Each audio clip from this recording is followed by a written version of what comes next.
Assalamu alaikum dear students. I am Said Shazia, your concerned physics teacher. Today I am going to present my third lecture on electricity for class 7th. I hope you all are okay. Firstly, we will see what we have studied till now. In first lecture, we have studied what is the importance of electricity, what are electrical charges, what are conductors and insulators. In last lecture we have studied about electrical circuit. हमने बताया था कि electrical circuit जो होता है it is an unbroken path through which the current flows. ठीक है, उसके बाद हमने पढ़ा था कंपोनेंट्स ऑफ इलेक्ट्रिकल सर्किट। क्या क्या हमने उसमें पढ़ा था? बैटरी हमने पढ़ी थी, सेल पढ़ा था, ठीक है, ओपन स्विच क्लोज्ड स्विच पढ़ी थी, वायर्स पढ़े थे, ठीक है, लैंप इलेक्ट्रिकल लैंप, और जो भी घर में इलेक्ट्रिकल गैजेट्स होते हैं उनको भी हम इलेक्ट्रिकल सर्किट में यूज़ करते हैं, ठीक है, कर सकते हैं और करते भी हैं, उनको भी हम बोलेंगे they are components of electrical circuit. ठीक है,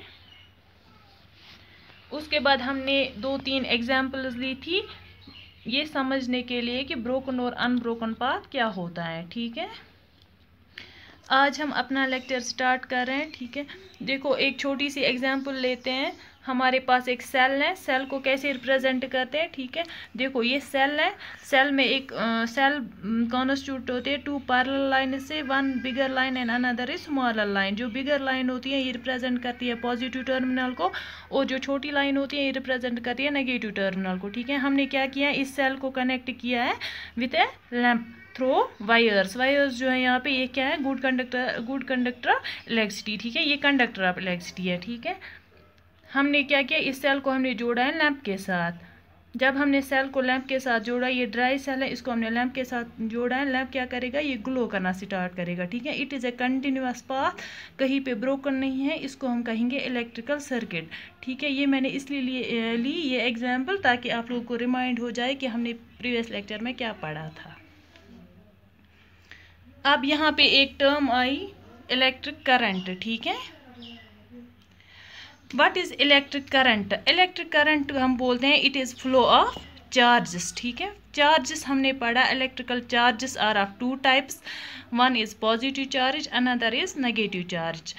हमने ये भी पढ़ा कि every matter is made up of electrons. ठीक है, every matter is made up of electrons, protons and neutrons. ठीक है, एक सेंट्रल पार्ट होता है न्यूक्लियस जिसको हम बोलते हैं, उसमें प्रेजेंट होते हैं प्रोटॉन्स और न्यूट्रॉन्स। ठीक है, बाहर शेल्स में इलेक्ट्रॉन्स होते हैं, they are continuously in motion.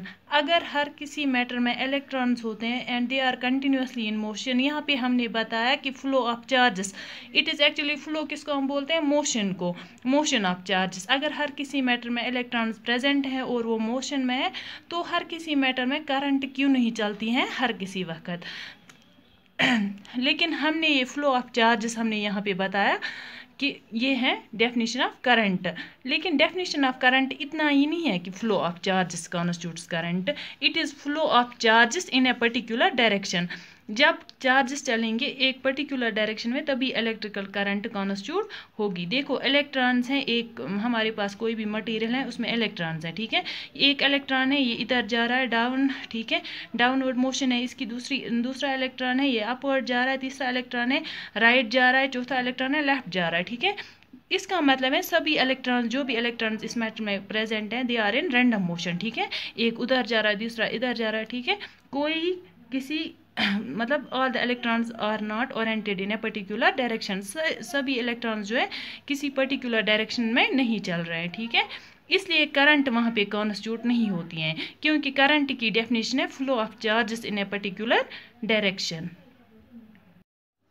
हमने बताया कि इलेक्ट्रिकल करंट जो है it is flow of charges in a particular direction. इस करंट को हम आई से रिप्रेजेंट करते हैं, कैपिटल आई से। किससे रिप्रेजेंट करते हैं? कैपिटल आई से। ठीक है, और इसका एसआई यूनिट जो है ये है एम्पियर। क्या है? AMPHERE। ठीक है, ये है एम्पियर। इलेक्ट्रिक करंट का एसआई यूनिट है एम्पियर। ठीक है, इस एम्पियर को हम कैपिटल ए से रिप्रेजेंट करते हैं। ठीक है, हमने इससे पहले पढ़ा था इलेक्ट्रिक चार्जेस। ठीक है, पॉजिटिव एंड नेगेटिव चार्ज, दोनों चार्ज को हम रिप्रेजेंट करते हैं किसी भी चार्ज को स्मॉल क्यू से। ठीक है, स्मॉल क्यू, इसका ऐसा यूनिट है कूलम। क्या है?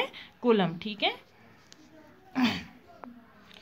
हमने ये पहले ही दिन ही पढ़ा कि इम्पोर्टेंस ऑफ इलेक्ट्रिसिटी में कि हमारे पास जो भी इलेक्ट्रिकल गैजेट्स होते हैं घर में यूजुअली हम देखते हैं कि वो वर्क करते हैं इलेक्ट्रिसिटी पे, चाहे छोटा चीज़ क्यों ना, टॉय क्यों ना हो, ठीक है, टीवी का रिमोट क्यों ना हो, ठीक है, वो भी एक सेल पे वर्क करते हैं। सेल क्या होता है? सेल होता है सोर्स ऑफ इलेक्ट्रिसिटी, ठीक है। ऐसे हमारे पास एक इलेक्ट्रिकल अप्लायंस है इलेक्ट्रिक हीटर, हम देखेंगे ये कैसे वर्क करता है, ठीक है।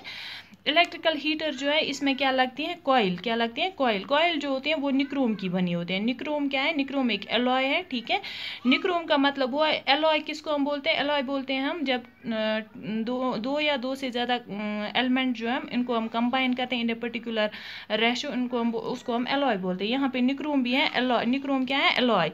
एलॉय किसका एलॉय है? निकल और क्रोमियम का। किसका? निकल और क्रोमियम को हमने मिक्स किया है और एक एलॉय बनाया, उसका नाम है निक्रोम।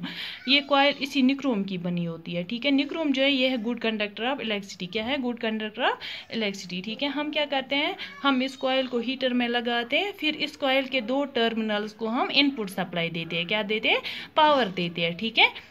जब हम इसको इनपुट सप्लाई देते हैं तो ये करंट इस कॉइल में जाके हीट अप होती है, ठीक है। ये कॉइल क्या होती है? हीट अप, ठीक है। वहाँ पे हीट जनरेट होती है।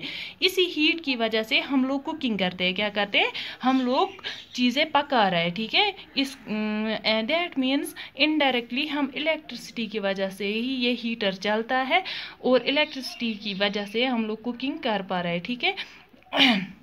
ये जो है ये हीटिंग इफेक्ट जो इलेक्ट्रिसिटी की वजह से प्रोड्यूस होता है, ये किसने दिया था? ये एक साइंटिस्ट था जिसका नाम था जूल, उसने ये हीटिंग इफेक्ट दिया था, ठीक है। इसको हम बोलते हैं जूल्स लॉ ऑफ हीटिंग। ये क्या जूल ने क्या स्टेट किया था? उसने बोला था जूल्स हीटिंग इफेक्ट क्या होता है? It is a process by which the passage of current through a conductor produces heat. जब भी हम किसी भी कंडक्टर में करंट को क्या करते हैं? जब भी हम किसी भी कंडक्टर में करंट डालते हैं, ठीक है, करंट को हम सप्लाई करते हैं किसी भी कंडक्टर, वहाँ पे क्या जनरेट होती है? हीट जनरेट होती है, ठीक है। ये जूल ने बताया, इसको हम बोलते हैं जूल्स लॉ ऑफ हीटिंग, ठीक है। एच रिप्रेजेंट करता है हीट, ठीक है। उसने बताया हीट क्या होता है? ये कथ बराबर H is equal to I square और T। यहाँ अभी तक आपने खाली करंट के बारे में पढ़ा, ठीक है। I इज करंट, और हम बोल रहे हैं it is resistance of the conductor, और T होता है टाइम, ठीक है। यहाँ तक हमने पढ़ा व्हाट इज जूल्स, यही हमने पढ़ा कि इलेक्ट्रिकल हीटर जो है ये वर्क करता है जूल्स लॉ ऑफ हीटिंग पे, ठीक है। This is all for today, thank you.